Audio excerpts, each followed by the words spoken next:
Amen. Palakpakan po natin ang Panginoon sa araw po na ito. Sino po dito, malinaw sa'yo na maraming ginawa at ginagawa pang maganda ang Panginoon. Amen po ba? Alam niyo po, pagkakantahan pa lang natin, alam natin no, na magaling pa rin ang Panginoon sa buhay natin. Alam mo, magaling si Lord sa buhay ng katabi mo. Tignan mo. O yan. Ang daming pinagdaanan niyan for the past weeks, maybe for the past months. Pero ang galing ng Panginoon. And I really praise the Lord because we are here, gathered once again. And I just want to welcome. Kung meron po ditong first-timer sa Cutting Edge, i-welcome mo naman yung katabi mo or maybe malapit sa'yo na first-timer. Pwede ba natin siyang palakpakan ngayon, lahat po ng ating mga first-timers? Amen. Kahit po yung mga nasa online po natin, hello po sa inyong lahat. And welcome to Cutting Edge. And welcome sa tambayan ng mga young professionals every Wednesday. And this will be the last digital service for 2025. Okay? For 2025 lang. Dahil next year po na tayo magkikita-kita sa ating digital na service. I also want to welcome everyone sa ating pong last series or last topic ng ating series for this month of December entitled Turning That Page. Let go and say hello. Ngayong araw na ito, sino ang readyng mag-let go? Parang wala akong nakausap. Sinong readyng mag-let go? Kasi naniniwala ako, hindi ka dinala ni Lord dito, whether nasa on-site or nasa online tayo. Hindi ka dinala ng Lord dito nang wala lang. Dinala ka ni Lord dito kasi may mga ipapa-let go siya sa'yo. Kaya tanongin mo yung katabi mo, ready ka? Pero sino naman dito ang readyng mag-hello sa mga bagong paparating? Amen. Praise God. Kasi 'di ba, ito yung pinaka-point natin sa series natin na 'to eh. Yung matutong mag-let go, pero matuto ding mag-welcome ng mga bagong ibibigay sa atin ng Panginoon. We are on the last month of 2025. And I know for sure, maraming bagay na parang hindi ka pa nale-let go. And sometimes, those things can hinder you to say hello to the next chapter, to the next page, or to the new things na ibibigay sa atin ng Panginoon. Kaya nga sabi natin na yung transition, yung change na nangyayari po sa atin, it can make or break us. At hindi natin ma-deny na may mga seasons ang buhay natin. Sinabi na yan sa Book of Ecclesiastes. There is a time for everything. Yan. A time to be born, a time to die, a time to mourn, pero meron din time of celebration. Ibig sabihin, may time ng pagle-let go, pero may time din na dapat marunong kang mag-hello sa mga new things. Alam mo, sa dami ng mga nakakausap kong young pro ngayon, kasagsagan ng mga millennials and Gen Z na mga young pro ngayon, isa yung medyo nagkakaroon ng similarity. Medyo takot ang mga young pro pag may bago.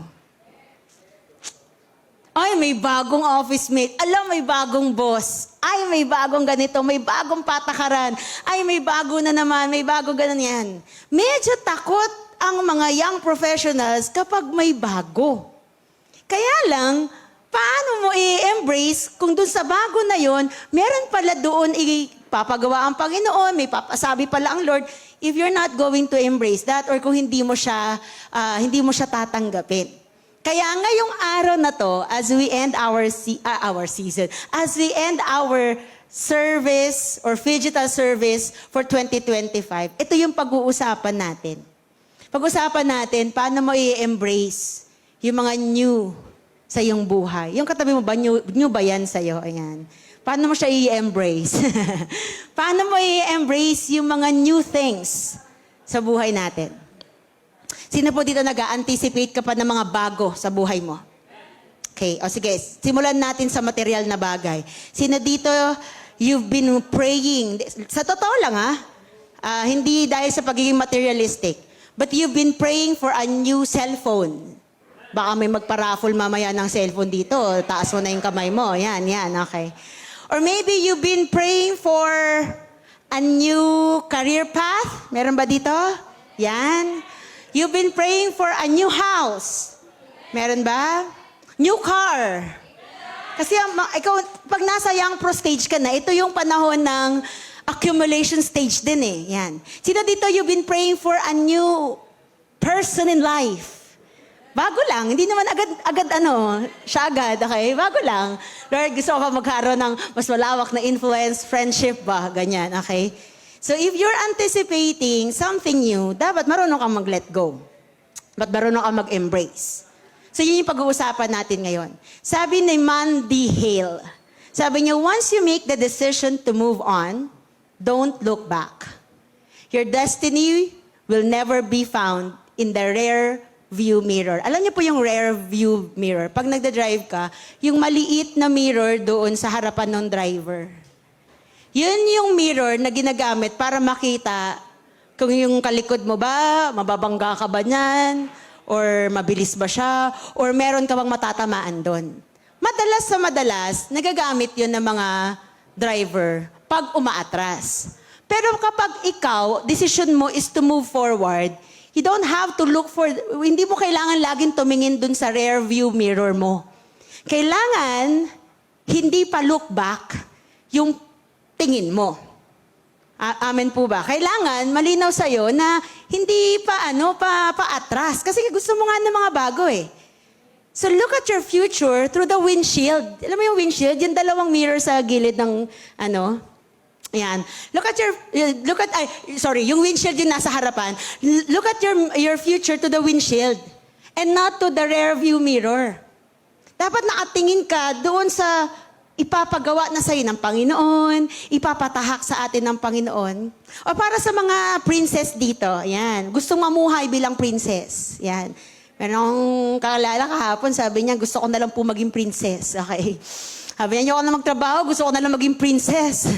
Sabi ko, alam mo ba ang princess, mas mahirap ang trabaho niya? Alam niya, we're gonna learn something from Cinderella. Hindi siya nag-look back. If Cinderella went back to pick up her shoe, she wouldn't have become a princess. Kasi kaya siya naging prinsesa kasi hinanap siya ng prinsipe. Kaya may blessing kapag hindi ka na naglo-look back. Lalo na if God is no longer there. Kapag wala na si Lord sa kailangan mong i-look back at nasa harapan mo na si Lord, dapat nakatingin ka na sa harapan. Kagaya ng mga Israelites, sa ituturo ko po ngayon, because they were captive, alam naman natin nangyari sa kanila. At kapag ikaw ay nahihirapan, nahuli, nagigipit, alam mo yon, nakukulong, wala kang ibang makita kundi yung sitwasyon mo. Mahirap, masakit, hindi maganda yung sitwasyon, okay, nanghihina na ako and all that. Pero alam mo, ang galing ng Panginoon because He was able to use Isaiah to tell them what He is seeing. Even yung mga Israelites, hindi ito ang kanilang nakikita. So as we end this season, or as we end this season of 2025, merong ituturo sa atin ang Panginoon. In Isaiah chapter 43, verses 18 to 19. So if you have your Bible with you, you can open it. At sabi po dito, forget. Sabi mga sa katabi mo, forget. Oh, ayan pa lang. Ayan na, okay na. Altar call na tayo. Ayun na pala yung word ni God. Okay. Forget the former things. Do not dwell on the past. See, I am doing a new thing. Now it springs up. Do you not perceive it? I am making a way in the wilderness and streams in the wasteland. What is the context of this? Ang Book of Isaiah, alam na natin to, siguro ilang beses nasabi na natin to, it was divided into 3 sections. Yung chapter 1 to chapter 39, ito yung pre-exilic era. Ibig sabihin, hindi pa sila nito nakaka-captive. Yung chapter 40 to chapter 55, yun ay exilic era. And chapter 56 at chapter 66 ay post-exilic era. And nasa chapter 43 tayo. So ibig sabihin, ito yung panahon, captive pa sila. Ito yung context ng scripture natin. They were captured by the Babylon. So sabi ko nga kanina, kapag ikaw ay captive, wala kang makita. Wala kang makitang pag-asa.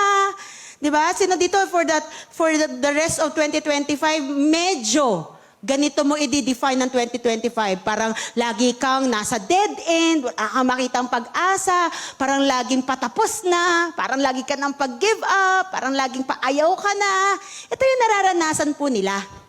So like Israel, under captivity, prone po sila either to fight, okay, yung bawat isa, to fight yung battles nila, or mag-resign na lang sa maganda pa sanang future nila. Kaya, God was able to use Prophet Isaiah to tell them, hindi kayo matatapos dyan. That's not gonna be your ending. And I want to tell you this, maybe meron dito, dumating ka dito or nakikinig ka sa akin ngayon, na tila bagay yung 2025 mo, Lord, gusto ko nang tapusin lahat sa taon na to, but God is telling you, hindi ka dyan matatapos. Lagi ko sinasabi sa young professionals, if it's not yet beautiful, as long as you're with the Lord, if it's not yet beautiful, it's not the ending. Si Lord hindi magbibigay ng beautiful ending, I doubt it. Lalo na kay Lord ka naman. Amen po ba? So dito makikita natin, God tells us, ngayong araw na ito, that He is the God of new things. Although sila ay captive, na parang wala silang makikitang bago dito, may mga senyales na ng pagbabago, tulad ng what? Nung panahon na to, humihina na yung Babylon Empire. Di ba madalas kinakanta mo yung, even though I don't see it, you working. Even if I don't feel it, you working. Pag kinakanta mo yun, dapat you put that faith na, Lord, hindi ko pa nakikita pero alam ko may ginagawa ka. Nakita mo na ba yung 2026 mo? Hindi pa. Pero alam mo may ginagawa si Lord. Ganun yung nangyayari sa kanila. Hindi nila makita that the Babylon Empire was actually nag-weaken na. Hindi nila nakikita yon. Kasi ang nakikita lang nila, captive ako ngayon. Andito lang ako sa sitwasyon na to. Hirap lang ako. Pero hindi nila nakikita, pinapahina na ng Lord ang Babylonian Empire para sa kanilang what? Freedom. And God wants to make all things new today for us. But let me ask you this. Tanong mo ang katabi mo, are you ready? Ready ka ba sa bago na ibibigay sa iyo ng Panginoon? Kaya sabi sa verse 8, but forget all that. It's nothing compared to what am I going to do? Kasi na panahon na to, ang inaalala ni meron man dito ngayon, feeling mo, alam mo na yung pattern ni God, mukhang nagkakamali ka. Kasi hindi mo makikita ang pattern ng Panginoon. Dahil sa panahon. Pero minsan dumadaan tayo sa ganon. Or maybe kung hindi man sa ganong bagay, isipin mo, saan yung tingin mo parang tila baga, Lord, ang tagal ko na dito. Parang hindi ko alam if you're moving here, anong ginagawa mo dito, hindi ko alam. But sabi ng Panginoon, forget all that. It is nothing compared to what I am going to do. And God is telling you, sino dito, you are thankful. God, grabe yung ginawa mo ng 2025. Sobrang saya, God. Grabe talaga. Parang lahat ng wish ko ng 2025, Lord, in-answer mo lahat ng prayer ko. Pero si Lord, sinasabi din sa'yo, forget all that. Because it is nothing compared to what I'm going to do. Ang galing ng Panginoon. So ngayong araw na ito, let's talk about this. Let's talk about ready for the new season. Yan, mag-usapan natin. If you're ready for the new season. Sino ba yung mga magiging ready? Or paano ba tayo maging ready sa panibagong season? Pag sinabi na ng Panginoon na, see, I'm doing a new thing. Tignan mo na, may ginagawa ako. Ayan. Tignan mo na, meron akong inaayos. Paano ka magiging ready? Tignan mo na, meron akong bibigay na bago. Paano ka magiging ready? Tignan natin in verse 18. Sabi niya, forget the former things. Do not dwell on the past. So number 1, stop looking behind. Church, young pros, if you want to be ready and embrace the new season of your life, stop looking behind. Sige, i-real talk na kita. Sino dito, single ka ngayon, but you want to have your partner in life? Please, stop looking behind. Ano ibig sabihin ng stop looking behind? Huwag ka nang tingin ng tingin. Kasi dati naloko ko eh. Kasi dati ganito eh. Kasi dati ganyan. Sabi ni Lord, ibahin mo na ngayon. Una, kay Lord ka na eh. Ibahin mo na. Stop looking behind. Dati yun, oo, sige dati naloko ka. Hindi naman inaalis si Lord yun. Tama naman yun. Oh, dati hindi ka maging magaling sa relationship.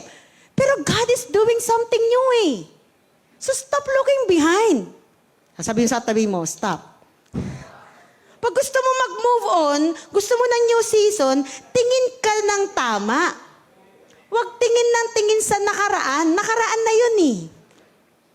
Tandaan mo to, hindi akma yung gusto mong pag-move on kung ang tingin mo patalikod.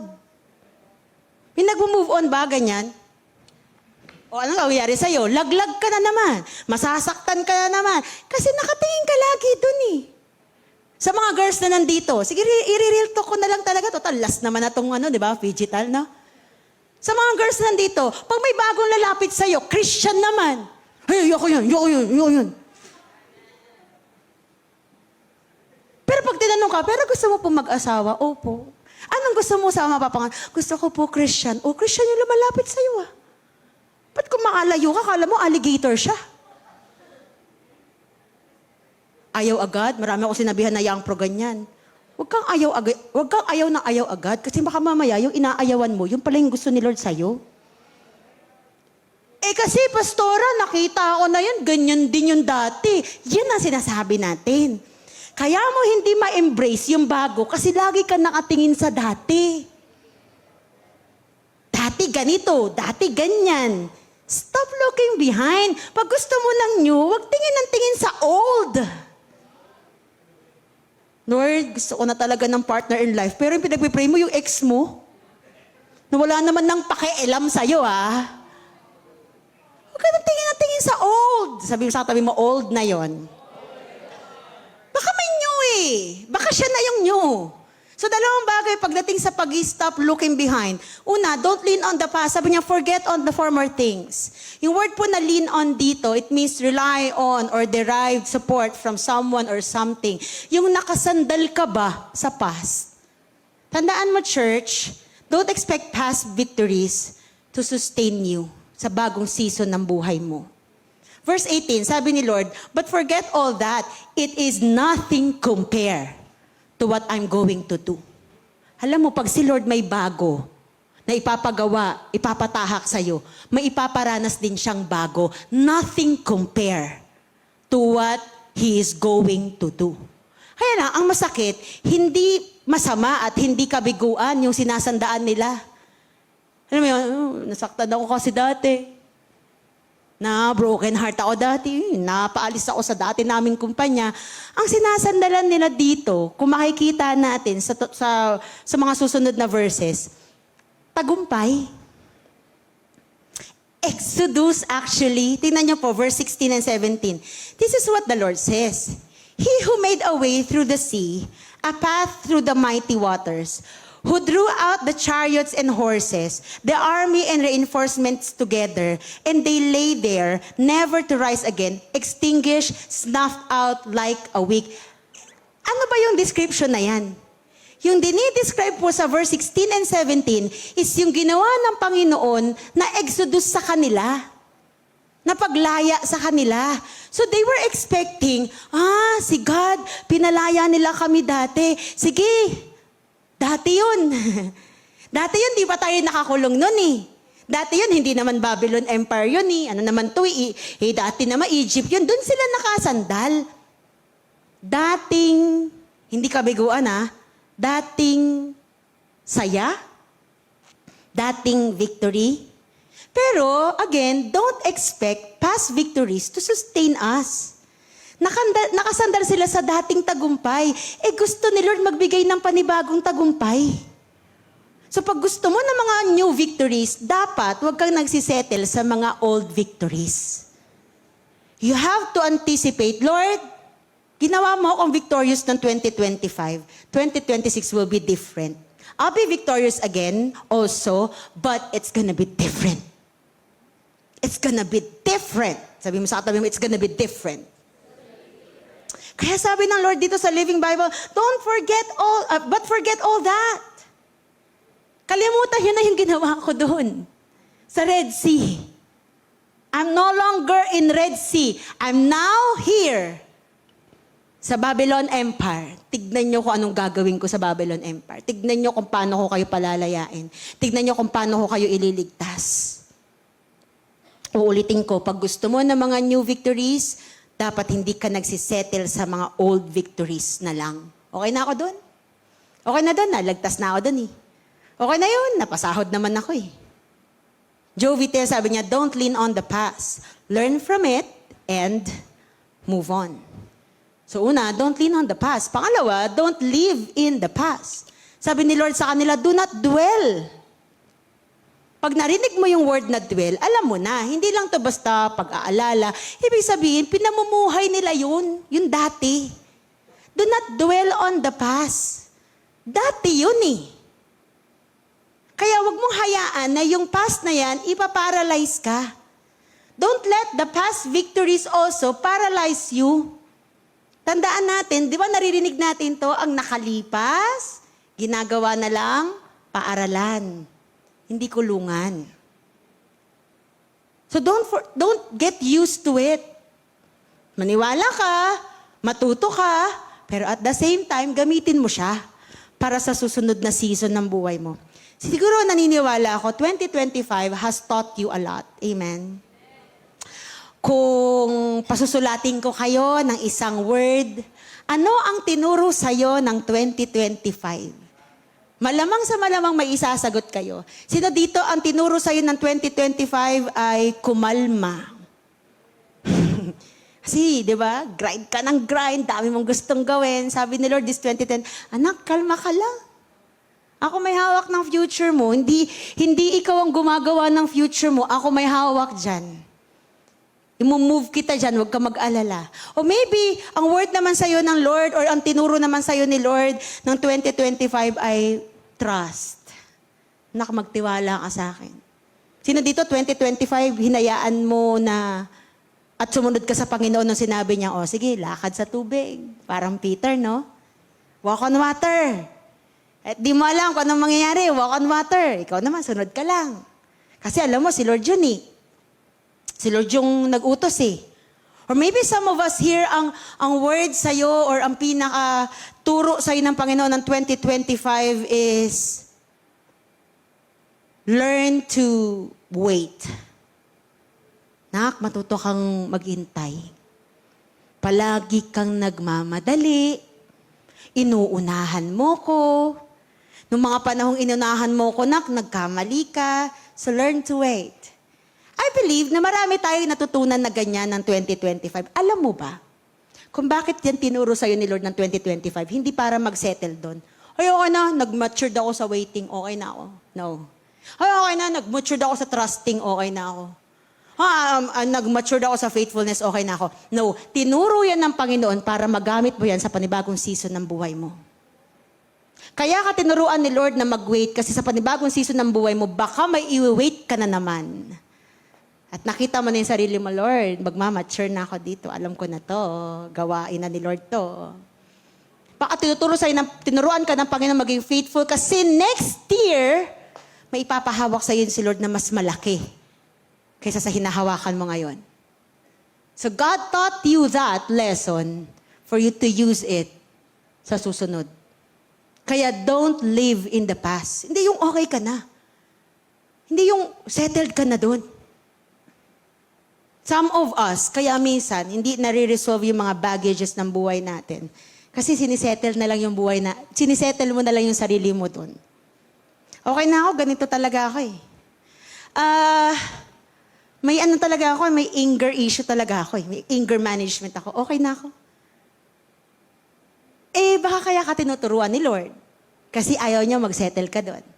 So if we live in the past, we will never embrace the future that God has in store for us.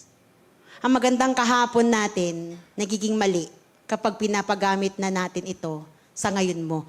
Yung magandang kahapon mo, testimony mo yon. Pero dalangin ko kapatid, mag-expect ka man ng mga new things ngayon. It is nearly impossible to grow if you're holding yourself back where you used to be. You will only remain stuck. Di ka mag-move on, di ka gagalaw. So you have to know, you have to figure out, anong kailangan ko to let go of my past. Baka ang sinasabi sa'yo ni Lord, nak, baka maka-let go ka, huwag mo siyang hintayin na mag-sorry sa'yo, mag-release ka na lang ng forgiveness. Kasi kakahintay, hindi naman siya pala magsosorry. Eh di ikaw, stuck ka din, di siya nagsosorry. Di ako maka-move on kasi di siya nagsosorry. Pastora, di ako makahanap ng panibago eh. Kasi wala pa kaming closure ba?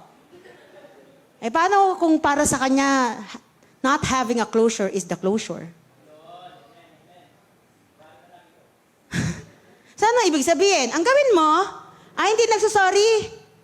Lord, ayoko ma-stuck. Nagre-release na lang ako ng forgiveness because I wanna move forward.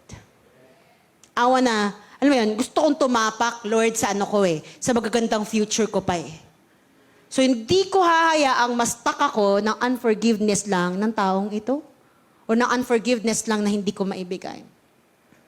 Lord, wala kaming closure. O di, baka yung wala niyang closure, kinlose na ni Lord. O, wag mo nang buksan ulit. Kinlose na ni Lord yun para makahakbang ka. Nalala ko. I think a year ago, or few years ago, after na magkaroon po tayo ng Trinoma service, we had really a sacrifice, yung mga bagay na possible na, alam mo yun, pwede mong makuha from serving the Lord here sa church natin. In-stop namin yon kasi we want to give it to, we all gave it to yung, service natin yun doon sa Trinoma. Kasi mabigat yung pasanin ng panahon na yon. At malinaw sa aming mag-asawa, kung ang tupa ay nangangailangan, pasto lang unang magbibigay. Kasi ikaw yung pastol. Pero syempre, hindi ko madideny yung fact na may anak na kami noon Meron ng JC noon. Tapos, bayad na kami, marami na kami binabayaran. So, ngayon napaisip ako. Sabi ko, Lord, balik ba ako ng recruitment? Full-time na ako nito. Balik ba ako magtrabaho?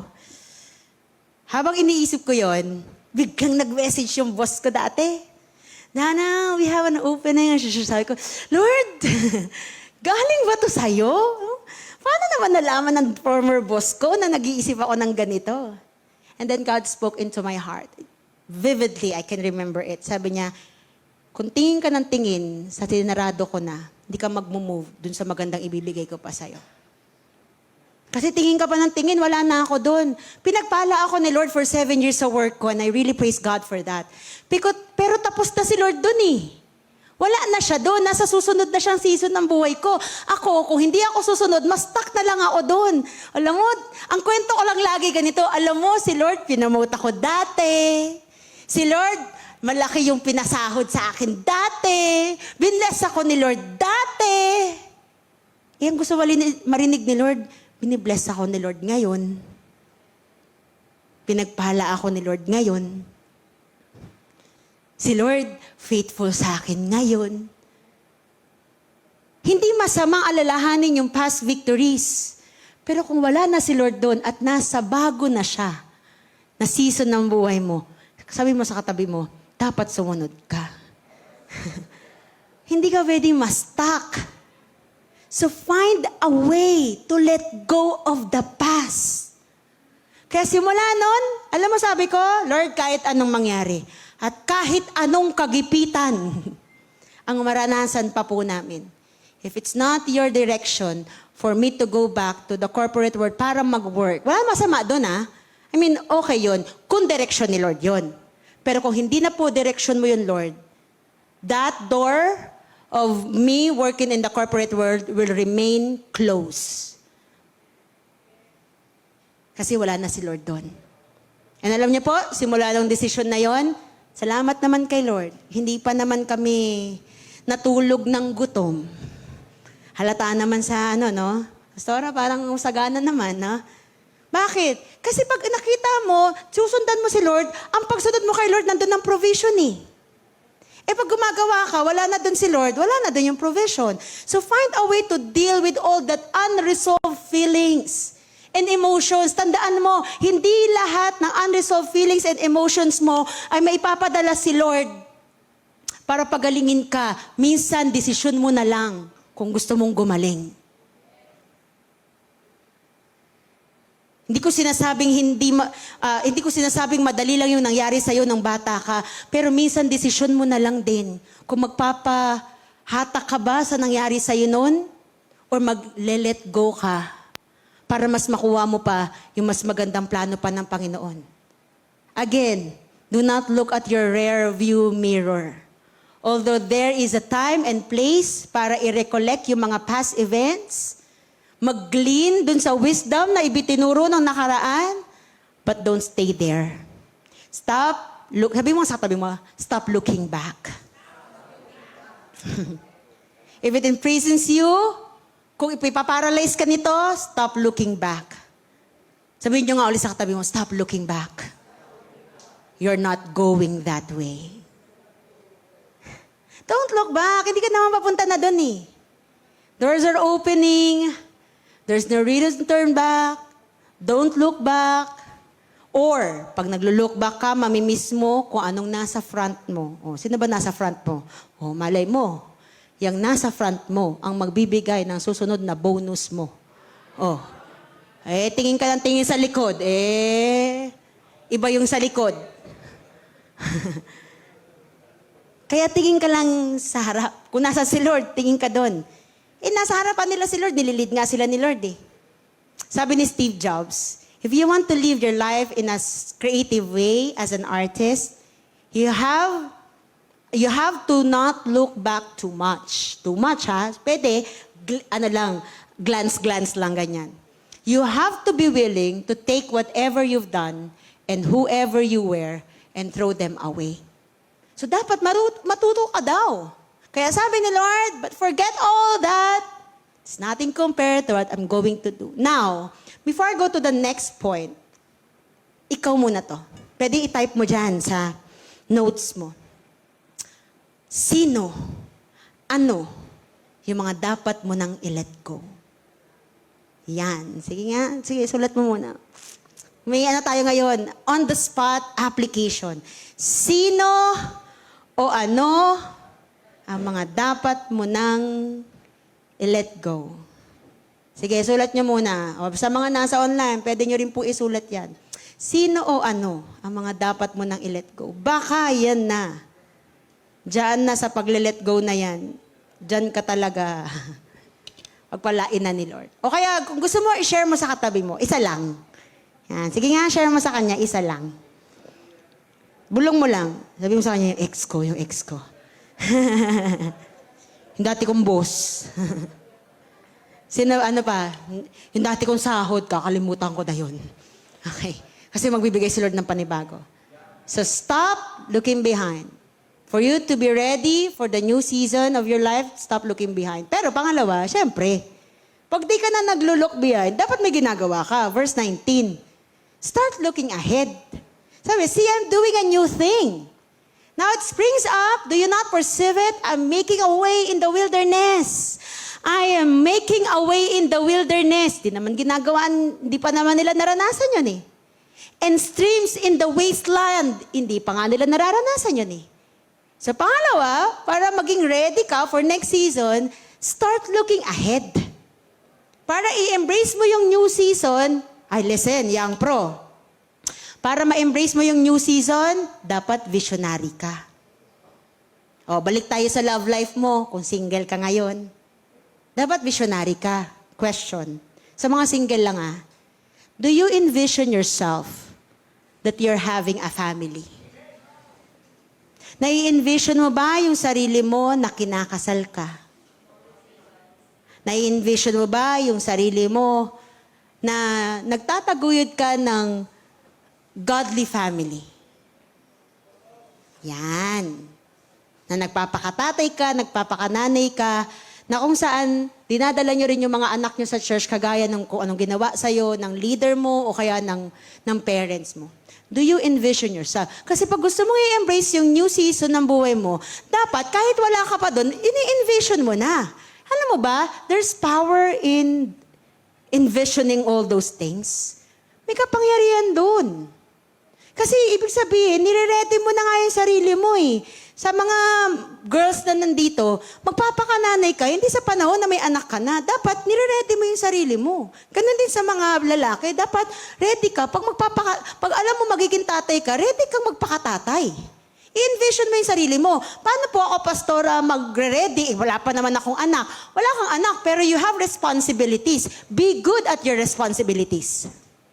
Galingan mo sa mga responsibilidad mo. Kasi pag nagkaanak ka na, hindi mo pwede sabihin sa anak mo, anak, hindi kita kayang panindigan, pasensya ka na. Ngayon, sa electric bill mo, nagagawa mo pang hindi pansinin yan minsan. Pero pag ang anak mo gutom na, hindi mo pwedeng hindi pansinin yan. Mamamatay yan. So sa ngayon, wala ka pa nun, pero be good at your responsibilities. Maging visionary ka.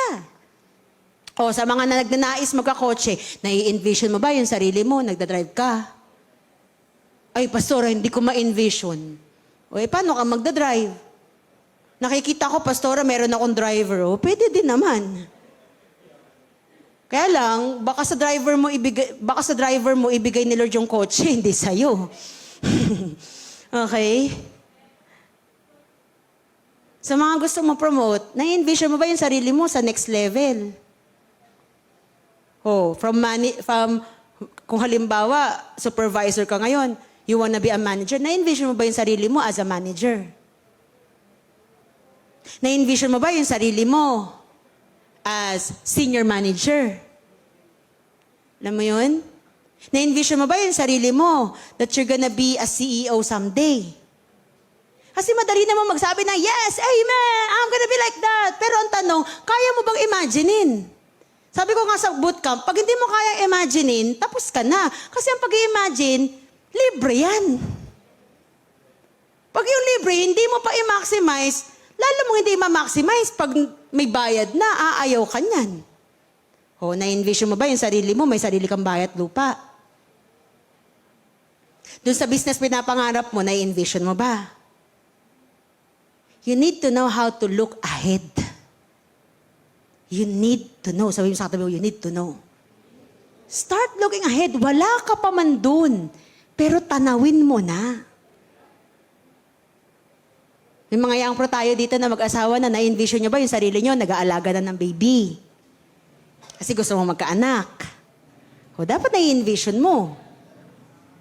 O sige, pastora, masyado namang karnal yung mga pinag-uusapan natin. Discipleship, kala mo naman talaga, na? O na-envision ba yung sarili mo na kapag naglalakad o nag-gather kayo, 12 na sila? 3 pa lang, bad trip ka na. Pambira tong 3 to. Pinainit niyo yung ulo ko. O, 3 pa lang yun. Paano pa yung 12? Dapat i-envision mo na, Lord, 3 lang to ngayon. Magiging 12 din to. Amen ba? O kaya, sige, may 12 ka naman. Kaya lang, di pa po lahat sila leader eh. Na-envision mo ba, magiging leader din sila? Kasi alam mo, yung irarating ng member mo, most of the time, malaki ang kinalaman mo as a leader sa kanya. Kung saan mo siya ipupush. Kung nakikita mo yung leader mo, ay yung member mo na dapat magiging leader siya at nakikita mong leader siya, doon mo siya ipupush eh. Sige, maging leader ka. Pero pag di mo siya nakikitang ganon, wag na lang. Alam mo, one time, kinento ko to sa ibang mga kapastoran, one time, ako yung mag-challenge ng giving sa Trinoma. Tapos parang during that time, ang dami nating mga gastusin. Parang marami tayo, may conference tayo. Basta this was years ago. So ganyan-ganyan. So habang nakaupo ako, I was thinking, paano challenge, Lord, give me a word. Tapos instead na word ni God, ang biglang pumasok sa akin, di ka ba naaawa? Ang dami na nilang gastusin. Ganon. Di ka ba naaawa? Ang dami na nilang nag-register sila sa ganito, tapos ganito. Di ka ba naaawa? So sabi ko, Lord, paano ko tatayo ngayon? Siyempre, basag na basag yung idea mo ng challenge, di ba? Sa sobrang ko, kasi parang meron pang, hindi pa gano'n yung program natin dati. Sinabi ko agad kay Bishop, sabi ko, man, hindi kaya sobra na tayo? Sabi mo, kasi ganito, ganyan-ganyan. Alam mo, sabi sa akin ni Bishop, I believe that's God's word. Kapag ganyan mo tignan ang mga members natin, hindi sila yayaman. Kasi ang tingin ko, kawawa naman sila. Ang dami nilang binabayaran. Kaya pag ganyan mo sila tignan, kawawa nga sila. Hindi sila yayaman. Kaya nung time na yon, pagtayo ko, tinignan ko yung mga members natin, baka kasama ka doon. Mga milyonaryo, bilyonaryo, mga faithful sa Panginoon. O ngayon, makakapag-challenge ka ngayon. Kasi malinaw sa'yo, sino sila? Mga anak ng Diyos yan. Di pa babayaan ni Lord yan. Kaya lang, if I don't know how to start looking ahead, hindi ko maalam kung anong future mo. Alam niyo pa, pagkatapos nun, dumating yung point, ang daming testimonies. Merong nagkaroon ng bahay, merong na-promote, merong nag-increase yung sahod niya, merong nakapagpatayo ng business. Sabi ko, Lord, tama. Malaki ang kinalaman ko as a leader sa tatahakin ng member ko. Kapag ang tingin ko sa kanya, hanggang dyan na lang. Kaya lang, sorry. Pero hindi ko tingin yan sa mga young professionals. Ang dalangin ko nga, kung yun ang design sa'yo ng Panginoon, darating yung time, maraming young professionals, ikaw na ang may-ari ng sarili mong business. Yan ang dalangin ko. Kung yan ang panawagan sa'yo ng Panginoon. Kasi iba-iba tayo eh. Pero kung hindi man, at ikaw talaga ay mag-stay sa corporate world, ang dalangin ko, you're not the tail. You're the head. Kasi cutting edger, alam niyo ba yung cutting edge? Ibig sabihin nun, pioneering, pati una, bida-bida. Tignan mo yung katabi mo, oh. Bida-bida yan. Cutting edger yan eh. But if I'm not gonna be able to see that sa mga young professionals, may mga ngarap pa lang na young pro. Pastora, lalapit, no? Pastora, gusto ko magkaroon ng ganito sa work ko. Gusto ko magkaroon ng ganito sa buhay ko. Ako, kung hindi ako, I don't know how to start looking ahead. Sasabihin ko sa kanya, tigilan mo yan. Hindi para sa'yo ang pangarap na yan. Para lang yan sa mayayaman. Hirap ka nga magbayad ng bills mo ngayon, tas mangangarap ka pa, magkakotse. Kung ganun ako tumingin. Kung ganun si Lord tumingin, sasabihin ni Lord sa mga Israelites, hanggang dyan na lang kayo. Captive na kayo forever. Kaya lang sabi ni Lord, I am doing a new thing. He is doing a new thing. So dalawang bagay. Una, see God doing a new thing. Tignan mo si Lord may bagong ginagawa. Most people cling to the past because they're so comfortable at familiar na sila sa past. So ngayon, pag may bago, sino dito pag may bago? Bawa, sa office. Bagong system. Ano una mo nararamdaman? Ay, magti-training na naman. Aralin na naman natin yan eh. Ba't di na lang tayo sa luma? Okay naman yun. Kaya hindi ka makarating eh. Lagi ka nasa luma eh. Pentium 11 ka pa rin eh. Alam mo yun? Most of the people, they cling to the past kasi komportable na sila doon. Kasi pag may bago, exert effort, may pain, pero alam mo, may gain. Kaya lang, mag-e-effort ka naman. Labasan na naman ng utak to, di ba? Nakakapagod na naman yung trainings. Kaya lang, inaangat ka nga ni Lord eh. He's doing a new thing nga eh. So they struggle to let go of the past because it's what they've known for so many years. Dito lang ako magaling eh, dito na lang ako. Kaya lang sabi ni Lord, Nak, magaling ka dyan, pero alam mo ba may ginagawa akong bago sa'yo? So embracing new is not easy. Gets ko yun. But life is fleeting. Time will not wait for you. Ang oras ay tatakbo, whether you want to stop or not, tuloy-tuloy lang siyang tatakbo. So to live in this world, kailangan marunong ka mag-adapt. Hanggang dito lang tayo. Huwag tayong mag-digital. Lagi lang tayong wala tayo sa internet. Ang internet, malademonyo yan. Ganun. Alam niyo po, kung ganun tayo mag-isip, maniwala po kayo, hindi lalong lalaki yung ministry natin. Imagine, Ang main ng Amazing Hope nasa Quezon City. Pero meron tayong Amazing Hope Japan. Paano nangyari yun? Nasa QC ka. Meron tayong mga members na nasa Israel, may members tayong nasa Canada, may members tayo sa Taiwan at sa iba't ibang bahagi ng mundo. Paano nangyari yun? Nasa QC lang naman ang main ng Amazing Hope. Kasi inopen natin yung inadapt natin sa new normal nung panahon na yun eh. Kasi instead na umangal, ang ginawa natin, nag-adapt tayo. Inadapt natin kasi may ginagawang bago si Lord. Alam mo, isa sa iniisip ko, di ko naman sinabi na galing kay Lord yung COVID. But why God allowed that to happen? Because we are on the last days. Na-imagine ko lang, na maybe God allowed also those things, pandemic happen. Kasi we are on the last days. Pasara, anong ibig mo sabihin? We are on the last days. Kailangang mas marami pang makakilala sa Panginoon. And God used that pandemic para ang mga churches makita ng mga tao online. At habang nagbabrowse, yung unbeliever mong friend, nakita niya yung pinost mo, nakinig siya, na-capture siya, doon siya nakakilala kay Lord.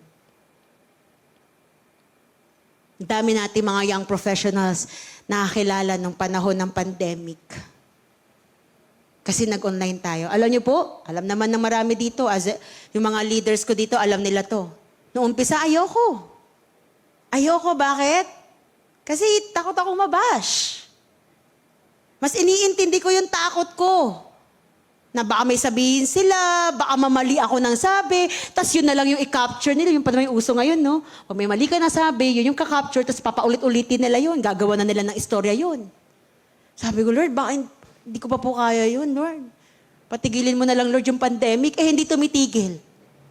Sabi ko, Lord, pero alam niyo po, takot ako mabash, pero mas takot akong hindi gawin yung kalooban ng Diyos. Mas takot akong mawala yung cutting edge ministry natin. Kaya kahit takot, sige, adapt. Start looking ahead. Adapt yung new things ng Panginoon. Hindi naman kasi madali ang new thing. Sa matagal na single dito, pag pumasok ka sa panibagong relationship, di madali. Nakakatakot, totoo. Kasi baka magkakamali ka na naman, para ganito naman mangyari, ang dami mo mga doubts. Kaya lang, God is doing a new thing. Sabi mo sa tabi mo, adapt. Di naman talaga madali. God is telling us, I'm doing something new in your life. Can you discern it? Can you feel it? Can you understand it? Or will you remain sa dati na lang? Okay na to? Okay na yan. Okay na to. Sabi niya sa verse 19, for I'm going to do a brand new thing. See, I have already begun. Don't you see it? Sabi niya ganon. So what is that new thing in your life? Maybe new group of people? Maybe new work? New people in your life? New thing?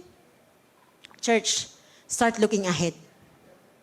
See, God is doing a new thing. Alam niyo kung bakit ako hirap na hirap? Pag maglalabas ulit tayo ng panibagong relationship or conference sa women empowerment. Alam mo kung bakit? Kasi ako pa lang sa sarili ko, Lord, gusto kong higitan yung nangyari nung nakaraan. Kasi alam ko, kilala ko, si Lord may bagong gagawin sa susunod. Madali ba yon? Hindi madali yon. Kasi lalabas ka na naman sa comfort zone mo, comforted ka na nga doon. But you have to see God is doing a new thing. If you're not gonna see it, you're gonna miss it. So, see God is doing a new thing. Pangalawa, see God doing great things. Sabi niya, I'm making a way in the wilderness and streams in the wasteland. So just as God, nag-provide siya nung panahon ng Red Sea, during the exodus of the Israelites, nagawa niya yon. And so right now, God is telling them, magpo-provide ulit ako ng stream sa desert. Para makabalik kayo from your exile sa Babylon. Kung nagawa ko mag-provide dati, magpo-provide ako ngayon at mas higit pa. Yan ang sinasabi ng Panginoon sa kanila. The Lord will provide all they needed para makaalis sa Babylon. At i-re-establish niya yung kanilang mga tahanan. Saan? Sa promised land.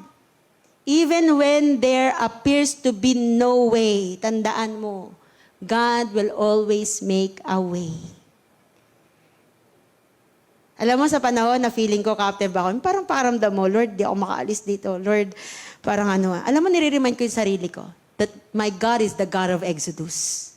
He's the God of my exit. Kaya ako nahihirapan, kung feeling ko tumatagal, nai-stuck ako, God is the God of my exit. He will always make a way. Kahit tingin nila wala nang kapamaraanan para makaalis sa Babylon Empire, sabi ni Lord, Babylon Empire lang yan, Diyos siya. Kahirapan lang yan, Diyos siya. Sakit lang yan, Diyos siya. Dapat malinaw sa iyo yun. He's doing great things. Walang ginawa si Lord at walang gagawin si Lord sa buhay mo na hindi great. Tandaan mo yan. Walang gagawin si Lord sa buhay mo na hindi ka mapapawaw. And my prayer is that 2026, yan ang magiging word mo lagi, wow. Amazing. Ay, ang galing. Ay, grabe. So in order to begin a new chapter in your life successfully, you should have some idea of what your hopes are. Dapat meron ka na idea. Ano ba gusto mo tahakin? O isulat mo na. Every time a new chapter of life begins, pag may new chapter, try to sit down and visualize your new chapter. Sige nga, sino dito, alam mo hahakbang ka sa new chapter? Oh. Visualize mo daw. Nakapo ka naman na eh. Oh. Visualize mo daw. Mukhang next year, ma-reach ko yung first 500,000 ko ah. Next. Kalahating milyonaryo, kalahating hampas. Hindi, joke lang. Kasi 500,000 pa lang eh. Mukhang next year, Lord, mamimit ko yung first 1,000,000 ko ah. Lord, mukhang next year, yung 100,000 na ang tagal-tagal kong bunuin, mukhang marireach ko na. Di ba? You have to visualize. Tapos, gawa ka ng paraan. Paano? Huwag puro pangarap. Hallucination yun pag wala kang ginawang action step. Nag-ano ka lang nun, na parang, para ka naka-ano lang nun, ganon. Para ka lang nag-addict nun. Labas ka na, after mo mag-visualize, tawagin niyo ako doon niya, milyonaryo na ako. Sabi niyo, bakit? Kailangan may action steps. Kapag bini-visualize mo, okay, what will you do? Next year. For you to meet that 1 million, what will you do? Mamali mo sa 1 million na tao ng tagpipiso. Pwede naman. At least may action step ka. Or else, what will you do? Okay? Next year, na-visualize ko. Magkakaroon na ako ng partner in life eh. Oh, what will you do? Oh, di manligaw ka. Oh, sabi mo sa katabing lalaki mo, matuto ka manligaw. Na-visualize mo pala eh, di ligawan mo. Pastora, parang wall of China yung leader eh. Yan, sinasabi ko sa'yo. Pag hindi mo nakikita, napapabagsak mo yung wall of the leader. Ano magagawa? Sabi nila, naku, mahirap pa naman pabagsakin yung wall of Dana. Tanong niyo si Richard. Paano siya nakaakyat? Hindi niya napabagsak. Naakyatan niya lang. Alam mo yun? Dapat na-visualize mo. Kasi huwag ka mag-alala. Kapag na kay Lord ka, bawa, after mo mag-devotion, i-visualize mo. Pag kay Lord naman yan, hahayaan niya i-visualize mo. Pero pag kalokohan mo lang yan, sabihin sa'yo ni Lord, tigil mo yan. Hindi yan para sa akin. Hindi yan galing sa akin. Baka hindi ka nag-visualize, okay? Nag-i-imagine ka ng kung ano-ano. Importante dito, you wanna see and experience new things, you have to visualize it. Gusto mo makalaya, you have to visualize it. Lord, gusto ko makalaya. In 2026, I will be a debt-free person. O, dapat i-visualize mo na ngayon. Paano mo babayaran yung mga utang mo para debt-free ka na 2026? Kung gusto mo, paturo ka pa. Ako, I ask my mga disciples ko, i-excel mo para katotohanan. Yun true lang. Magkano sinasahod? Kasi wala namang problema sa faith. Makabayad ako ng utang in the name of Jesus. Oo, tama naman yun. Powerful yung name of Jesus, pero magbabayad ka pa din. Gagawa lang si Lord ng paraan. Okay? Pwedeng bless ka ni Lord. O kaya, bigyan ka ni Lord ng, kasi sabi ng Deuteronomy sa atin, God has given us the ability to produce wealth. O, maximize ni Lord yung ability mo to produce wealth, di ba? Alam niyo, this year, di pa ako tapos sa one-on-one Pero natutuwa ako, kasi this year, yung ibang mga nawa one-on-one ko ng mga disciple, nagugulat kami. Pareho kami nagugulat. Kasi nagugulat kami, biglang sa taon pala na to, may mga panibagong business ipaparana si Lord or ipapahandle si Lord na naging dahilan para mas mag-prosper pa sila. Pwedeng ganun eh. Kaya lang, kailangan i-visualize mo, tapos sit down ka, sulat mo. Ganyan. So when you have a clear image of what you're going to hope for, or what you are going to achieve, you are more likely to achieve it. Alam, isa sa pinaka-nakakatakot at kinakatakutan ko, yung hindi na ako mangarap. Pag ang usapin, cutting edge, natatakot ako yung pag wala na akong maisip. Teka lang, Lord, hindi pwede to. Hindi pwedeng wala ka ng pangarap for the ministry. Hindi pwedeng wala ka ng pangarap sa pamilya mo, sa sarili mo. Hindi pwede. Hindi naman ibig sabihin na nangarap ka, mangyayari agad. Pero importante lang yun, meron ka pa rin ganun. Nabivisualize mo pa rin. Someone said, don't look back and ask. Why look ahead and ask, why not? Simula ngayon, matuto kang mag-look ahead.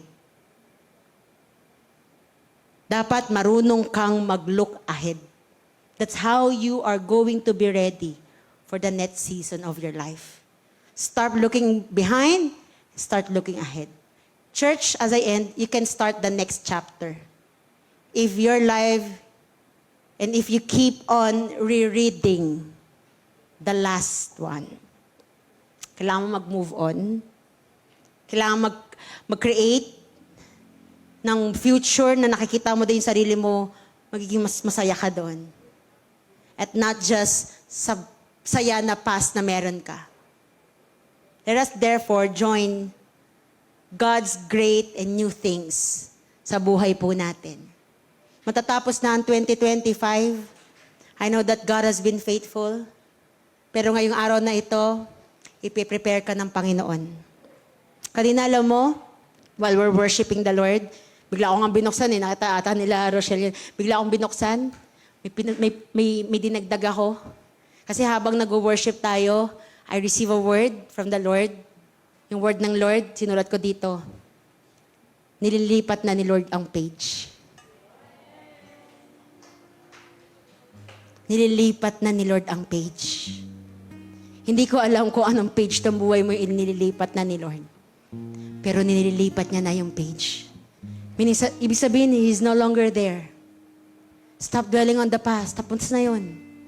Kung nagkamali ka doon, ask the Lord for forgiveness. That forgiveness that you receive from the Lord, you give it to yourself. Stop blaming it. Stop blaming yourself. Stop blaming your past. Kung bakit di ka maging successful ngayon ay dahil sa past mo, stop it. Kasi sa future mo, tama, nandun ka. Pero nandun din ang Diyos na kaya niyang gawing successful ka. Nililipat na ni Lord ang page ng puso mo.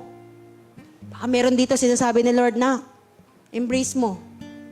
Ready na ako sa'yo. Ready ka na ba? Ready na si Lord, ibigay.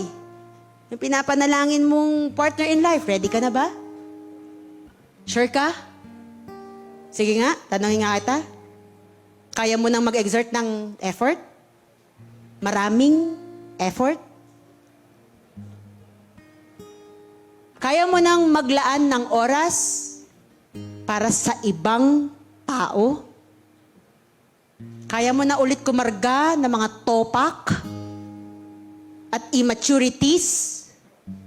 Kasi alam mo, yung ibibigay sa'yo ni Lord, hindi perfect. May topak yan. Malay mo, source yan ng toyo. Suka. Alam mo yun? Ready ka na? Tanong mo katabi mo, ready ka na? Kasi minsan ang tingin natin sa God's will, perfect lagi. Wala kang poproblemahin. Hindi ganun yun, kapatid. Kaya ka nga nire-ready ni Lord eh. Kasi along the way, meron kang makikitang mga kailangan i-deal. Ready ka? O isang init pa lang ng ulo, manununtok ka na. O wag na lang, sabi ni Lord. Magiging battered boyfriend or girlfriend yan. Ready ka na bang mag-commit? Nakikita mo na ba yung sarili mong hindi ka na agad makikipag-break? Pag di kanya nabigyan ng fishball? Ay, maniwala kayo. Natatawa lang kayo ngayon, pero maniwala ka. Tanungin mo yung iba kung bakit sila muntik-muntik ka mag-break. Pinakamatindi nilang muntik-muntik ka mag-break, ang babaw ng dahilan. Ready ka?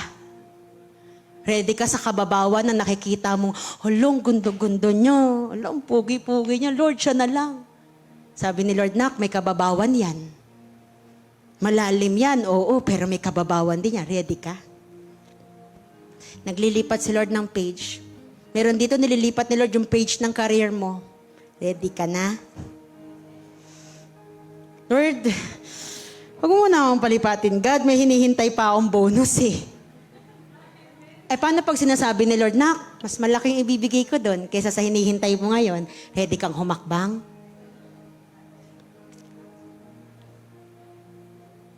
At maniwala ka, lahat ng hinihintay mong blessing ngayon, kung hindi mo hahakbangan, pero gusto ni Lord humakbang ka na, tutunawin ni Lord lahat yan. Para humakbang ka lang. Nung tayo na sinasabi ni Lord na mag-full time na pala ako, sabi ko, Lord, maganda pa yung client ko eh. Maayos magbayad, malaki magbayad, may nakukuha pa akong komisyon. Maya-maya, nag-email yung client ko. Mga special, ano nang tawag ito? Mga rare na positions na lang yung bibigay sa amin. Nagkaroon sila ng internal na recruitment team. Ano, pinakatasakan ni Lord na, kinihintay mo yan, blessing na yan. Yung pinapupuntahan ko sa'yo, mas matindi blessing doon. Tutunawin ko yan para humakbang ka na doon. Maniwala ka. Iba si Lord pag gusto niya nang lumipat ka ng page. Lahat ng pilit mo pang hinahawakan, ipalelet go niya at ipapakita niya much better yung pagsunod mo sa Kanya. Buti na lang, no? May Diyos tayong perfect. Buti na lang may Diyos tayong magaling. Shall we all stand in the presence of our Lord? Ready ka na? Kasi magmanalangin na tayo. Pag pray na natin yan, ang prayer ko, ready ka na. So as we close our eyes tonight, walang ibang unang step para maging ready, kundi maging maayos yung relationship mo sa Panginoon. Kasi si Lord yung magli-lead sa atin. Kahit gaano ka kagaling, gaano ka katalino, gaano ka kagaling dumiskarte, pag hindi ka sinasamahan ng Diyos, masisira ang lahat. Mababaliwala ang lahat. So as we ready ourselves to the new season, I'm gonna challenge you right now. Kapag malinaw sa'yo, Lord, hindi ko sure kung maayos pa yung relationship natin eh. Hindi ako sure if may maayos ba akong relasyon sa'yo? Or may relasyon ba ako sa'yo? Kung may doubt ka doon sa first step, maniwala ka, sa mga susunod na steps, it will be very confusing. Kaya i-deal natin yung unang step. Receive Jesus in your life. Make Him your Lord and Savior today. He is the best director of your life. So kung ngayong araw na ito, malinaw sa'yo, Lord, gusto ko tang kasama sa journey. Gusto ko ikaw yung mag-lead sa akin. I want you to be my Lord. I want you to be my Savior. If this is your heart's desire, At a count of 3, I'm gonna ask you to raise your hand. Mabilis lang. Tapos we will pray. You can repeat this prayer with me. Sasamahan tayo ng mga kasama natin dito. And believe me, today, God is listening to you. So kung malinaw sa'yo, you want Jesus in your journey, you want Him to lead you to the next season of your life, raise your hand right now. 1, 2, 3. At habang nakataas ang kamay na yan, sabihin mo, Lord Jesus, Lord Jesus, I come before you now. I come before you now. I know I'm a sinner, I know I'm a sinner, but I believe but I believe that you are my Lord that you are my Lord and you are my Savior. and you are my Savior. Today, Today, I accept you in my life. I accept you in my life. Forgive me, Forgive me, cleanse me, cleanse me, lead me. lead me. In Jesus' name I pray. In Jesus' name I pray. Amen. Amen. Church, gusto kong malaman mo, first time mo yan ginawa or maybe you rededicated your life to God. Una, gusto kong malaman mo, sinaraduhan na ni Lord ang mga kasalanan mo kasi pinatawad ka na niya. Ang pagtanggap mo sa Panginoong Yesus ay pagtalikod mo sa mga kasalanan. Therefore, right now, He is giving you the right to become a child of God, sinabi sa John 1:12. At ang pagiging anak ay hindi isang relihiyon, ito'y isang relasyon. Hindi kanya na tinitignan as stranger. He's looking at you now as a daughter, as a son of God, as a child of God. So kung meron man sa atin dito, you still feel guilty about what you did, but you've repented already, humingi ka na ng tawad sa Panginoon, kunin mo yung kapatawaran na galing sa Panginoon. Kunin mo, bigay mo sa'yo. Forgive yourself through the forgiveness of the Lord Jesus Christ. Na kung saan yung kapatawaran na meron siya, nililinis ka, inaayos ka. At huwag mo nang tignan yung sarili mo na kagaya dati. Because today, He's making you a new person. Forget the former things. God is about to do great things, new things. Tapos na yon, nakaraan na yon. Buhay ka pa, niligtas ka pa ng Panginoon. Ibig sabihin, may patutunguhan ka pa. Father God, we thank you for your word. Thank you for allowing us to see that you are preparing us for the new season of our lives. Lord, hindi ko po alam kung saang parte ng buhay niya yung new season. Iba-iba kami, alam ko, Lord. Meron dito, baka sa love life niya. Meron dito, Lord, baka sa career niya. Or meron dito, Lord, baka sa family niya. Or maybe, Lord, sa ministry niya. Or maybe, God, meron dito, Lord, yung calling niya. Yun yung idinidiin mo sa Kanya. God, we may not know what's in it for the new season. But God, we are here asking for your help to prepare us, Lord. Asking for your help na mas lalo mo pong i-ready kami, God. Because we want to step forward to that new season. A season na kung saan mas magmamature siya. A season na kung saan mas mauunawaan niya bakit nangyari yun sa kanya in the past. A season na kung saan mag-o-open ng mga doors of opportunities, Lord, na galing po sa'yo. Season na kung saan mamamangha pa siya. Season na patuloy siya magagalingan, Lord, sa kilos mo sa buhay niya. That is the season that we are ready right now. Season na kung saan ang mga immaturities namin ngayon ay lalong madidil. Ang mga doubts namin, Lord, ay mawawala at mapapalitan ng faith.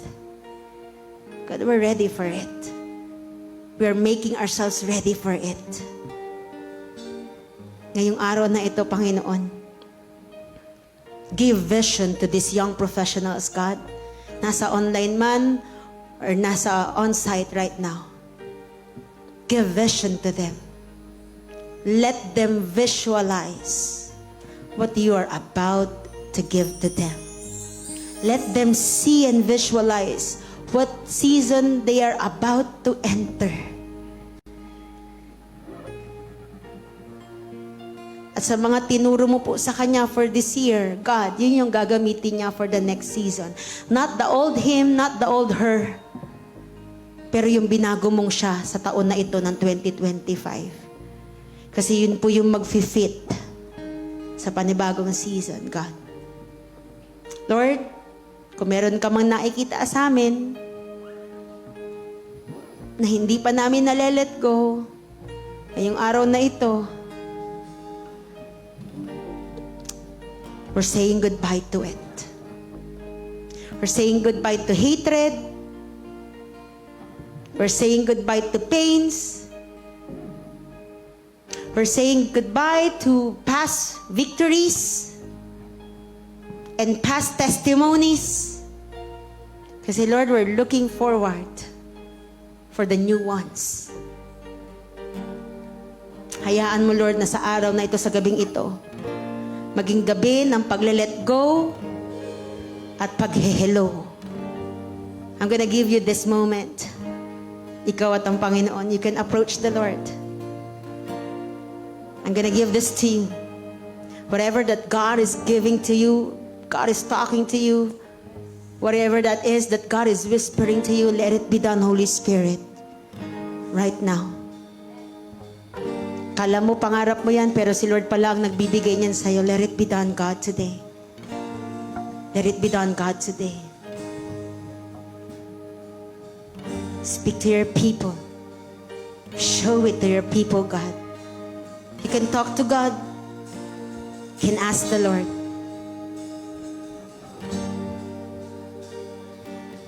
If you need to surrender everything, you surrender everything to God. You have brought me to such a freedom.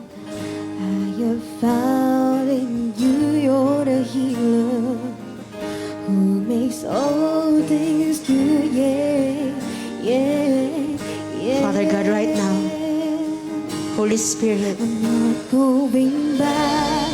I'm moving on. strengthen us, Here to declare to you. enable us, anoint us. Yes. Yun yung tamang hingin mo kay Lord. Kung nagtatanong ka, anong hihingin mo kay Lord for the new season? Ask the Lord, i-anoint ka sa new season. Anointing means you are able to do His will. Ask the Lord to anoint you there. Come on. Few minutes more. Ikaw at ang Panginoon. Ask the Lord to strengthen you, to give you wisdom, to anoint you. Thank you, Jesus. Not going back, I'm moving ahead. I'm here to declare to you, my past is over and you, all things are made new. Surrender my life to Christ. I'm moving, I'm not going back. I'm moving ahead. I'm here to declare to you, my past is over. Tapos na! Tapos na yun! Bago ka na! Binago na ni Lord!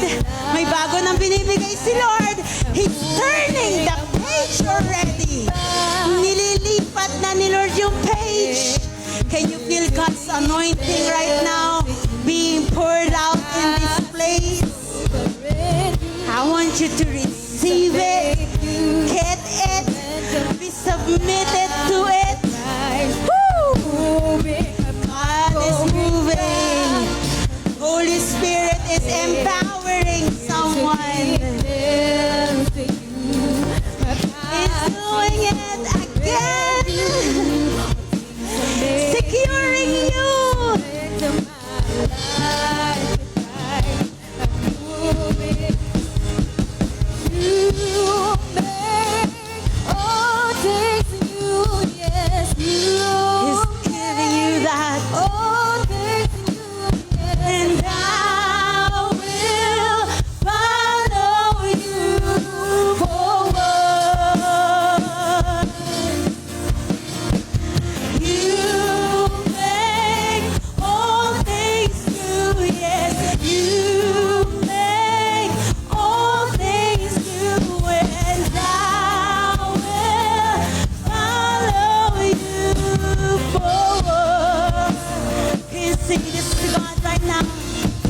You make all things new, yes. You make all things new, and I will follow you forward. I don't usually do this, but God is prompting me to do this. Anyone in this room, on-site, ikaw lang naman makakagawa nito, but you online, you can come to Jesus. Anyone in this room, alam mo may pinahahakbangan si Lord. Alam mo, nire-ready ka ng Panginoon. Come in front, I'm gonna pray for you. Kung sino sa atin dito, nire-ready ka ni Lord for the new season ng career mo, alam mo yun yung tinatahak mo ngayon, come in front, I'm gonna pray for you. Meron sa atin dito, nire-ready ka ni Lord for a new season, you're gonna enter a relationship, come in front, I'm gonna be praying for you. Sa mga mag-enter ng relationship, pag malinaw sa'yo, nire-ready ka ni Lord to enter a new relationship right now, come in front. Meron dito, God is telling you, anak, I'm gonna give you this business. Hindi ko alam kung anong business yan. Pero God, pinipare ka na ni Lord, matagal dyan. Maniwala ka sa akin. Come in front, I'm gonna pray for you. I can just feel God's presence today in this place. Father God, right now. Come in front, sige. Lapit ka lang. Sige. Bigay mo kay Lord, surrender mo. Anoint ka ni Lord ngayon. God's anointing is in this place. Alam mo kung bakit i-anoint ni Lord? Kasi gagawin ka niya successful sa 2026. Kaya kailangan mo ng anointing. Kasi nandun yung success sa 2026. Mag-ready ka. Mag-desire ka.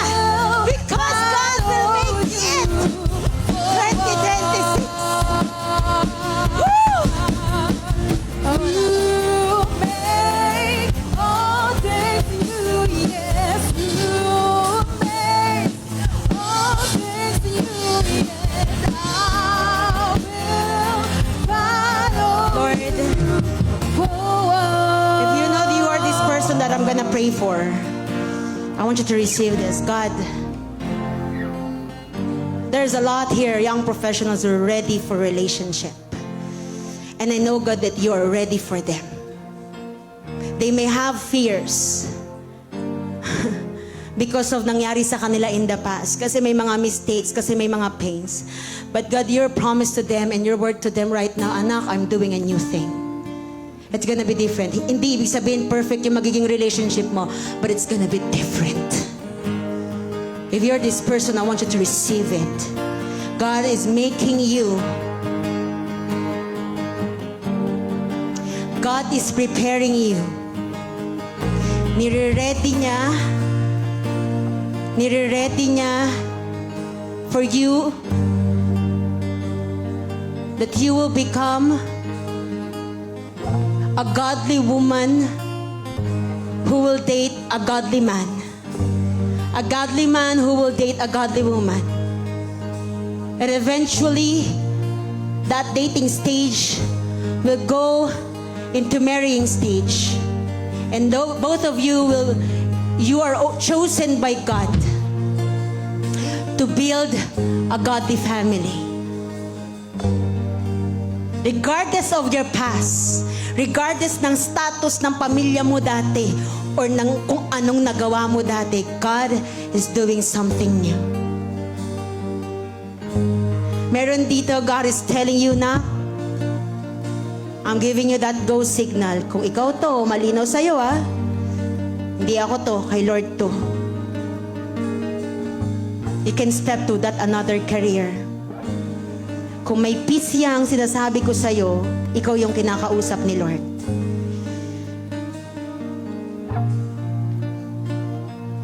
Surrender to God. Bibigyan ka niya ng kapamaraanan kung paano mangyayari yan. In fact, ngayon pa lang, binibigyan ka na ni Lord ng steps.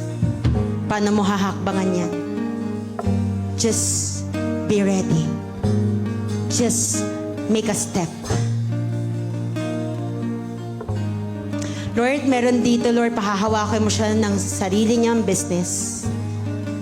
Takot siya, hesitant siya.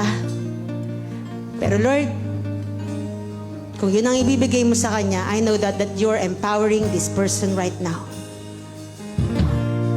Darating yung time, yung kinakatakutan niya, people will come to him, people will come to her, magpapamentor sa business na itatayo niya.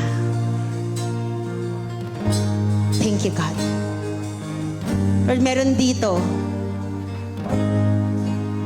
Kala niya sarado na yung promotion sa kanya. But no. This person is up for promotion. And God is telling you, I'm turning that page. I-ready mo yung sarili mo. Kasi you're about to handle big responsibility. Na kung saan gagamitin ni Lord para pagpalain ka at gagamitin ni Lord to expand His kingdom. Lord, lahat po na nandito ngayon, I pray, Father God, for your anointing to flow right now in the name of Jesus. Anointing flow right now in the name of Jesus. Anointing that comes from you, Holy Spirit, flow right now. Anoint these young professionals and let them be the head and not the tail sa kanilang path, oh God. We thank you, Father God. One more minute. Kung meron ka pang idinadaing, meron ka pang pinapanalangin. Meron dito, I wanna pray for someone here. God is not yet done. He's about to end that sickness in you. God is about to end that sickness in you. Hindi mo na kailangang idahilan yan lagi at wag mong idadahilan yan lagi. Because He is giving you that freedom from that sickness. In Jesus' name. In Jesus' name. In Jesus' name. Thank you, God. Thank you, Lord. Thank you, Father. Thank you, Holy Spirit. We're ready for you, God. We're ready for more.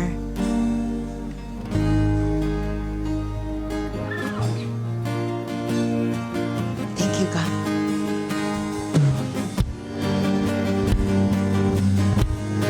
Thank you, Holy Spirit. Ikaw, tsaka si Lord, come on. Enjoy this moment.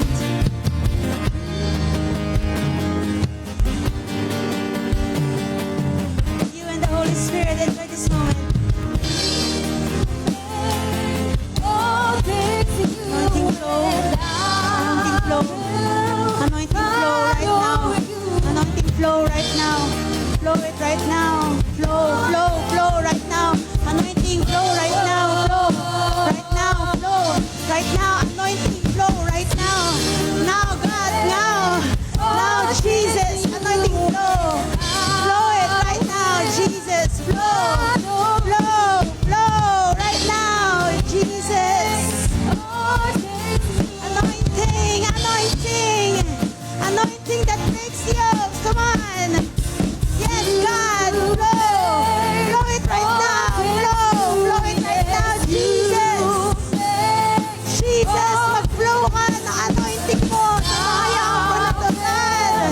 Right now, God. Make this person a successful one, Lord. Right now. Make this person a successful one, God, right now. I pray. Success. This 2026, God, success. This 2026, God. As we follow you, God. You make all things new, yeah. All things new, yes. I will follow you forward. Father God, we thank you, Lord, sa faithfulness mo this 2025. Walang kapantay yung katapatan mo sa amin, Lord, sa taong ito, God. Kitang-kita po namin yung greatness mo.